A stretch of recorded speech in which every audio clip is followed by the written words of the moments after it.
Bauxite ఖనిజంపై కూటమి పెద్దలు కన్నేశారా? గిరిజనులను మభ్యపెట్టి వేల కోట్ల ప్రకృతి సంపదను దోచుకోవటానికి స్కెచ్ వేశారా?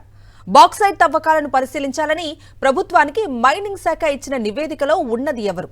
విలువైన ఖనిజం దోపిడీకి చాప కింద నీరులా కుట్రలు సాగుతున్నాయా? బాక్సైట్ పై ఎలో మీడియా రాతల వెనుక ఆంతర్యం అదేనా? వాజీ స్టోరీ. కనుచూపు మేరలో కనిపిస్తున్న ఈ ఎత్తైన కొండలు విశాఖ ఏజెన్సీ ప్రాంతంలో ఉన్నాయి. ఇవి మారుమూల కొండలు కాదు, అపారమైన బాక్సైట్ నిల్వలతో నిండి ఉన్నాయి. ఇప్పుడు ఈ ఖనిజ సంపదపై కూటమి నేతల కన్ను పడింది. ఎలాగైనా సరే కొండల్ని పిండి చేసి కోట్లాది రూపాయలను కొట్టేయాలని ప్లాన్ చేస్తున్నారు. ఖనిజ సంపదలో ఆంధ్రప్రదేశ్ దేశంలోనే 2వ స్థానంలో ఉంది. వివిధ రకాల బీచ్ శాండ్, మినరల్స్ ఏజెన్సీ ప్రాంతంలో విస్తృతంగా దొరుకుతుంది. కూటమి సర్కార్ రాగానే శాండ్, ల్యాండ్, లిక్కర్, మైనింగ్ దందాలతో రెచ్చిపోతున్నారు. ఇప్పుడు ఏజెన్సీలో ఉన్న చింతపల్లి, అరకు ప్రాంతాల్లో బాక్సైట్ నిక్షేపాలపై పడ్డారు. అత్యంత విలువైన ఖనిజాన్ని దోచుకునేందుకు చంద్రబాబు కుట్రలు చేస్తున్నారు.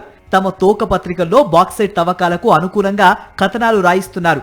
బాక్సైట్ తవ్వకాలతో ఏజెన్సీ అభివృద్ధి చెందుతుందని, రాష్ట్రం పారిశ్రామికంగా మరింత ముందుకు వెళ్తుందని గిరిజనుల్ని మభ్యపెట్టే ప్రయత్నం చేస్తున్నారు. చంద్రబాబు ఎప్పుడు అధికారంలోకి వచ్చినా గిరిజనుల్లో ఒకటే భయం, తమ సంపదను ఎక్కడ దోచుకుపోతాడో అనే టెన్షన్. 2014లో సీఎం పదవి చేపట్టిన తర్వాత చంద్రబాబు ఏజెన్సీ ప్రాంతంలో ఉన్న వేల కోట్ల బాక్సైట్ ఖనిజంపై కన్నేశారు.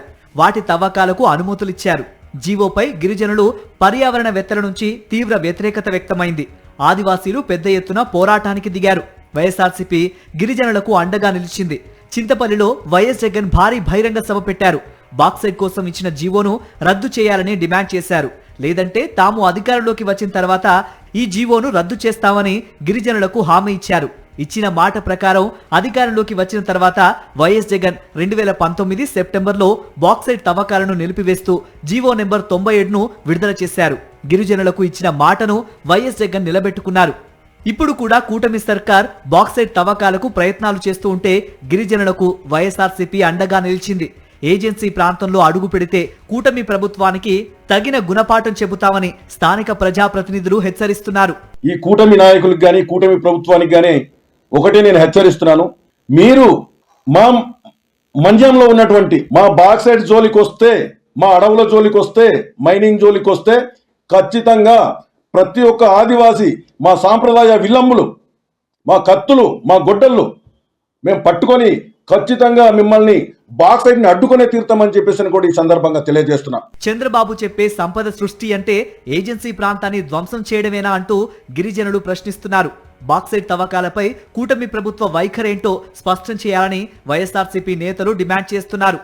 మళ్ళీ రాబోయే రోజుల కన్నా గతంలో జరిగినటువంటి పరిణామాలు ఏదైతే ఉన్నాయో అది మళ్ళీ చంద్రబాబు నాయుడు చవి చూడాల్సినటువంటి పరిస్థితి ఖచ్చితంగా ఉందని చెప్పేసి మేము హెచ్చరిస్తా ఉన్నాం.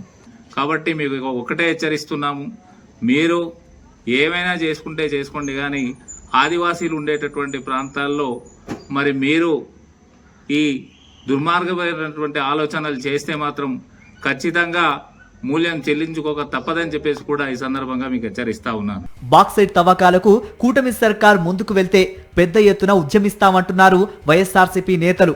పార్లమెంటులోనూ పోరాడతామంటున్నారు. గిరిజనుల హక్కులు కాపాడటానికి మేము కానీ, మా వైఎస్ఆర్ పార్టీ కానీ ముందుంటుంది. జగన్మోహన్ రెడ్డి గారి యొక్క సూచనలు తీసుకుని పార్లమెంట్లో పెద్ద ఎత్తున మేము పోరాటం చేయడానికి సిద్ధంగా ఉన్నాం.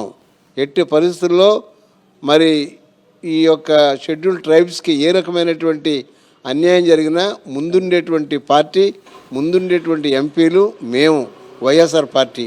ఏజెన్సీ ప్రాంతంలో బాక్సైట్ తవ్వకాలు జరిపితే అడవులు నాశనమవుతాయి, ప్రకృతి ధ్వంసమవుతుంది, నీటి, వాయు కాలుష్యం పెరుగుతుంది, గిరిజనుల జీవనాధారం కోల్పోతారు, వందల ఏళ్ల నాటి నదులు కనుమరుగవుతాయి. ఏజెన్సీ ప్రాంతంలో ఉన్న కొన్ని గిరిజన జాతులు అంతరించిపోతాయి. గిరిజనుల ఆచారాలు, సంస్కృతి, సాంప్రదాయాలు దెబ్బతింటాయి. గిరిజనుల అనుమతి లేకుండా ఎలాంటి బాక్సైట్ తవ్వకాలు జరపటానికి వీల్లేదు. చట్టాలు కూడా ఇదే చెబుతున్నాయి. కానీ సీఎం చంద్రబాబు మాత్రం ఏజెన్సీలోని ప్రకృతి సంపదను తన బినామీల పేర్లతో కొల్లగొట్టే ప్రయత్నం చేస్తున్నారు.